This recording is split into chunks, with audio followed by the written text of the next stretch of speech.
ام حسبتم ان تدخلوا الجنہ، کہا تم سمجھتے ہو کہ جنت میں یوں ہی چلے جائیں گے؟ تم سے قبل جو لوگ تھے انہیں جھنجھوڑ کے رکھ دیا گیا، یہاں تک کہ وقت کا جو نبی تھا وہ بھی پکار اٹھا مالک تیری مدد کب آئے گی؟ تو پھر ہم نے کہا بس اللہ کی مدد آیا چاہ رہی۔ تو اللہ تعالیٰ نے ابتلا رکھی ہوئی ہے ہر ایک کے لیے، یہ نہیں ہو سکتا کہ اس دنیا میں آئیں اور ابتلا کے بغیر ہی گزر جائیں۔ کوئی آدمی ایسے ہی گزر جائے، ایسے نہیں ہو سکتا، ابتلا سے اس کو گزرنا پڑے گا جیسے بھی گزرے۔ اللہ مال دے کے بھی آزماتا ہے اور غربت دے کے بھی آزماتا ہے، یہ دونوں آزمائشیں ہیں اس کی۔ کبھی صحت دے کے آزماتا ہے، کبھی بیماری دے کے آزماتا ہے، کبھی فراغت دے کے آزماتا ہے، کبھی مصروفیت سے آزماتا ہے، کبھی بھوک سے آزماتا ہے، کبھی انواع و اقسام کے کھانے فراواں دے دیتا ہے، اب آزمائش ہوتی ہے۔ تو آزمائش تو ہے۔ اور حضور علیہ السلام سے حضرت ابو سعید خدری رضی اللہ تعالیٰ عنہ ملنے گئے تو آقا کریم علیہ السلام بخار میں مبتلا تھے، حضور کے اوپر لحاف تھا، کمبل تھا، تو انہوں نے کمبل کے اوپر ہاتھ رکھا تو بخار کی گرمی، جو جسم گرم ہو جاتا ہے بخار سے، وہ گرمی کمبل کے اوپر سے محسوس کی۔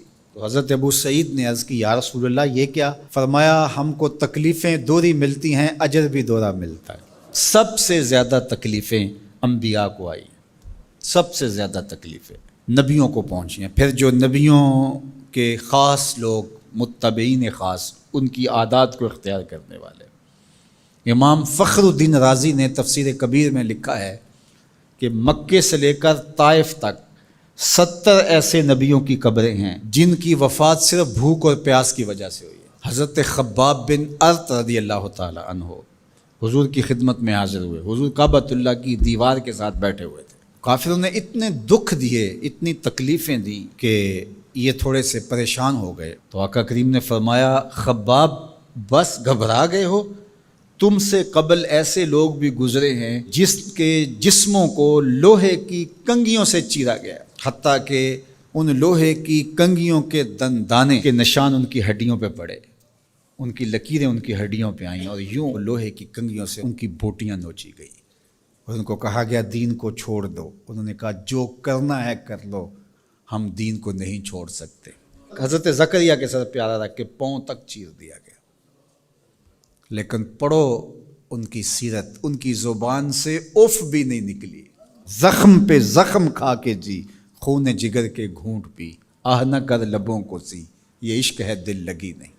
تو خوشی ملے تو تب بھی اور غم ملے تو تب بھی، جو دائرے میں رہتے ہیں وہی کامیاب اور بامراد ہے۔ ظفر اسے آدمی نہ جانیے چاہے جتنا بھی ہو صاحب فہم و ذکا، ظفر اسے آدمی نہ جانیے چاہے جتنا بھی ہو صاحب فہم و ذکا، جسے عیش میں یاد خدا نہ رہی، جسے تیش میں خوف خدا نہ رہا۔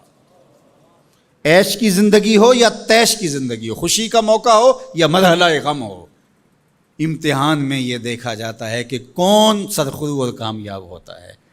تو یہ زندگی امتحان گاہ ہے، کبھی مال کی فراوانی امتحان، کبھی غربت امتحان، کبھی پھلوں کی کثرت امتحان، کبھی پھلوں کا لٹ جانا امتحان، کبھی اولاد کی کثرت اور فرما بردار اولاد نصیب ہو جانا یہ امتحان، اور کبھی اولاد کا مر جانا یا نافرمان نکمی اور آوارہ اولاد پلے پڑ جانا یہ امتحان۔ یہ امتحان زندگی، کبھی دولت ہی دولت انبار لگ جاتے ہیں اور کبھی دو لقموں کے لیے بندہ ترستا ہے، یہ بھی امتحان۔ کبھی ماں باپ ہیں، بہن بھائی ہیں، رشتہ دار ہیں، ان کے سایہ عاطفت میں زندگی گزرتی ہے، اور کبھی کندھوں پہ اٹھا کے باپ کو بھی قبر میں اتار چکے ہوتے ہیں، ماں کو بھی لحد میں اتار چکے ہوتے ہیں، کوئی کندھا بھی نہیں ہوتا جس پہ سر رکھ کے آنسو ہی بہا لیں۔ وہ لمحے بھی ہوتے ہیں، وہ گھڑیاں بھی ہوتی ہیں، وہ بھی گھڑیاں ہوتی ہیں۔ تو اللہ بندوں کا امتحان لیتا ہے، دے کر کے بھی اور لے کر کے بھی۔ اب کون ہے جو دونوں مرحلوں میں شکریہ ادا کرتا ہے؟ جو اللہ کے بندے ہوتے ہیں وہ کبھی بھی اللہ کی رضا کے دائرے سے باہر نہیں نکلتے۔ ان کے دو ہی رنگ ہوتے ہیں، کبھی شکر کرتے ہیں، کبھی صبر کرتے ہیں۔ نہ ملے تو صبر کرتے ہیں، مل جائے تو شکر کرتے ہیں۔ اور پھر ان کے پاس فراوانی ہو تو اپنے اطراف میں رشتہ داروں کو، اعزاء کو، اقربا کو، گلی محلے کے لوگوں کو، جو ایسے حالات کے اندر جس کے پاس فراوانی ہے وہ اپنا مال لوگوں کی ضرورت کے لیے نہیں نکالتا، وہ ناکام ہے امتحان میں۔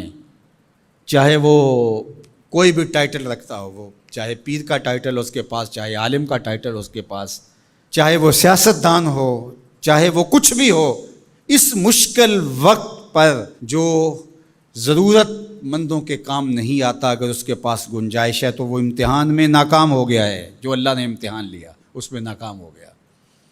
اور دوسرا جو مصیبت میں پھنس گیا وہ اپنی سفید پوشی کا آخری حد تک بھرم نہ ٹوٹنے دے۔ تو میں اور آپ لمحہ لمحہ امتحان گاہ میں کھڑے ہیں۔ میں ممبر پہ بیٹھا ہوں تو میں بھی امتحان میں ہوں، آپ یہاں بیٹھے ہیں آپ بھی امتحان میں ہیں، فیکٹری کے مالک بن کے سیٹ پہ بیٹھے ہیں آپ بھی امتحان میں ہیں، اقتدار کی مسند پر بیٹھنے والے سب سے بڑے امتحان میں ہیں، کیونکہ سب سے زیادہ تو ان سے پوچھا جائے گا نا۔